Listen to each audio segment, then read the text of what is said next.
दोस्तों आप लोगों को भी कई सारी समस्याओं का सामना करना पड़ रहा होगा, इसीलिए दोस्तों हमने एक प्लेलिस्ट बना दी है आईटीआई फॉर्म 2024 करके।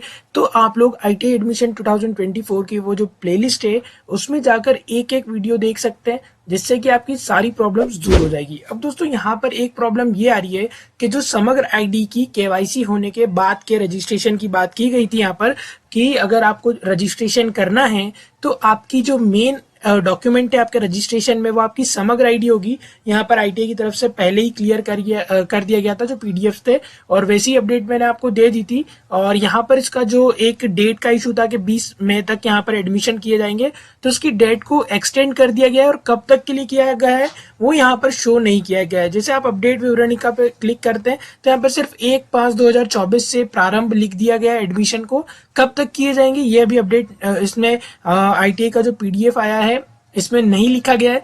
मतलब यहाँ पर 20 तारीख से तो ये फॉर्म आगे बढ़ ही चुके हैं। और जैसे ही अगर बात की जाए यहाँ पर एडमिशन शेड्यूल की, तो भी यहाँ पर 1/5/2024 से प्रारंभ लिखा गया है बस। तो इसमें लास्ट डेट कोई नहीं है। तो ये जो लास्ट डेट की इन्फॉर्मेशन होगी वो आपको चैनल पर कम्युनिटी टैब में डाल दी जाएगी, तो आप लोग चैनल को सब्सक्राइब कर लीजिएगा। अब दोस्तों अगर बात की जाए यहाँ पर रजिस्ट्रेशन की, तो ये हमारा मेन पेज है जहां से रजिस्ट्रेशन आपका होगा। तो जैसे ही आप लोग कैंडिडेट रजिस्ट्रेशन करने जाते हैं तो सबसे पहली चीज आपसे मांग ली जाती है यहाँ पर समग्र आईडी। अब यहाँ पर जैसे ही आप लोग डोमिसाइल पर यस करेंगे तो आपको समग्र आईडी का ऑप्शन आएगा और यहाँ पर आपको समग्र आईडी को डालना होगा। जैसे ही आप लोग वेरीफाई समग्र आईडी करेंगे तो जो भी नंबर आपका लिंक होगा, जैसा कि मैंने आपको पहले ही केवाईसी वाले वीडियो में बता दिया है, जो भी नंबर आपका लिंक होगा उसके ऊपर एक ओटीपी आएगा।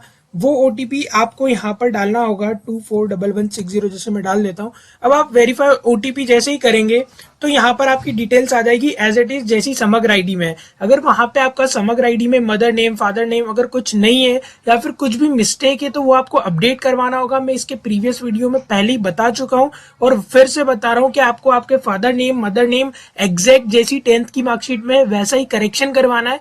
अगर ऑनलाइन करेक्शन हो जाता है तो ठीक है, नहीं तो आपको नगर निगम जाना है, वहां पे जाके बोलना है सर मेरा एक एडमिशन का फॉर्म में फिल कर रहा हूँ जहां पे समग्र आईडी से डिटेल्स ली जा रही है, तो मेरी समग्र आईडी में आप लोग मेरे फादर नेम मदर नेम और मेरे नाम को क्लियर कर दीजिए और आपकी डेट ऑफ बर्थ भी वहां पर सही होना चाहिए, तो ही ये फॉर्म आपका आगे बढ़ेगा। अब जैसा यहाँ पर ऑप्शन है आपके पास ईमेल आईडी का, तो आपकी ईमेल आईडी भी यूनिक होना चाहिए। अगर आपने पहले से आईटीआई कर लिया है तो यहाँ पर आपकी वो आईटीआई की ईमेल आईडी काम नहीं देगी, यहाँ पे आपको वापस से नई आईडी बना के डालना होगी। तो जैसे ही दोस्तों ये हमने यहाँ पर एक मैंने ईमेल आईडी डाल दी है, अब इस पे हम लोग करते हैं सेंड ओटीपी पे क्लिक, तो वैसे ही हमारे पास एक ओटीपी आ जाएगा और वो ओटीपी हमें डालना होगा यहाँ पर इस बॉक्स में 84349091। अब ये ओटीपी जैसे ही हम लोग डालेंगे ऐसे सबमिट करेंगे तो ऑप्शन आया 1 मिनट, ओटीपी शायद गलत हो गया, 84349091। ओटीपी एक्चुअली मेरे पास यही आया है लेकिन यहाँ पर ये गलत बता रहा है, तो हम इसे वापस से रीसेंड ओटीपी कर लेते हैं। अब ओटीपी वापस से इसने सेंड किया है, जैसे चेक कर लेते हैं क्या आया है। ओटीपी 639483 यहाँ पर ओटीपी मिला है हमें। जैसे हम लोग क्लिक करेंगे fill your correct email OTP, तो यहाँ पर देख सकते हैं ये वापस से ईमेल आईडी का एक इशू है।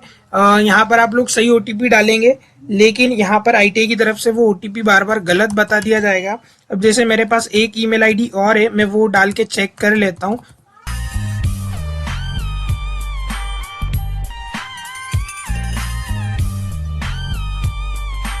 ये ओटीपी हमने डाला 93461118।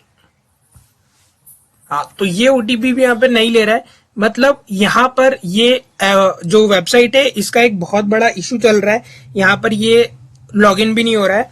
अब ऐसे ही एक और इशू आ रहा था जो जिसके लिए मैंने फॉर्म खोला था, वो इशू ये है कि आपका जो डिटेल्स है, ये वाली जो डिटेल्स है अगर ये सेम हो जाती है एग्जैक्ट होती है तो ये फॉर्म आगे बढ़ जाता है। आपका रजिस्ट्रेशन नंबर और आपका जो पासवर्ड रहता है वो आपकी डेट ऑफ बर्थ रहती है वो आपको मिल जाता है मैसेज में, और उससे आप लॉगिन करके फिर आपके फॉर्म को आगे फिल कर सकते हैं और चॉइस फिलिंग कर सकते हैं। लेकिन अभी जो ये इश्यूज आ रहे हैं तो आप लोग थोड़ा सा वेट करिए, पोर्टल को सही हो जाने दीजिए। इस साल के लिए बहुत सारे चेंजेस किए हैं यहाँ पर पोर्टल में, तो जब एक बार सारी चीजें करेक्ट हो जाए उसके बाद आप लोग फॉर्म डालिएगा।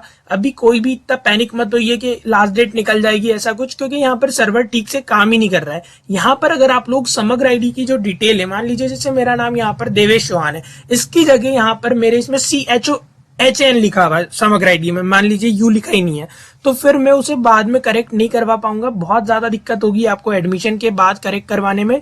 और पहले बात तो ये कि आप जब डॉक्यूमेंट वेरिफिकेशन करवाने जाएंगे समग्र आईडी को लेकर और 10th की मार्कशीट को लेकर, तो आपका फॉर्म पहले ही रिजेक्ट कर दिया जाएगा, क्योंकि वहां पर नेम पूरा डिफरेंट हो जाएगा आपका समग्र आईडी और 10th की मार्कशीट में और फॉर्म में। इसलिए आप लोगों को पहले समग्र आईडी में एग्जैक्टली आप लोग सेम करवा लीजिए डिटेल, आधार कार्ड, समग्र आईडी, कास्ट सर्टिफिकेट, 10th की मार्कशीट, उसके बाद ये फॉर्म डालिएगा। अदरवाइज अगर आप लोग फॉर्म डालते हैं तो पूरी आपका जो साल है वो बिगड़ सकता है, बहुत ज्यादा चांसेस यहाँ पे आपके पूरे साल बिगड़ने के। इसलिए आप लोग डिटेल सही करवाएं, उसके बाद फॉर्म भरें। तो आई होप आप लोग जानकारी को समझ पाए होंगे, और जैसे ये पोर्टल का इशू ठीक होता है OTP वाला, फिर आपको एक और वीडियो मिल जाएगा। दोस्तों बस फिलहाल इस वीडियो में इतना ही। वीडियो को ज्यादा से ज्यादा शेयर कर दीजिए ताकि आप जैसे और भी लोगों की हेल्प हो सके।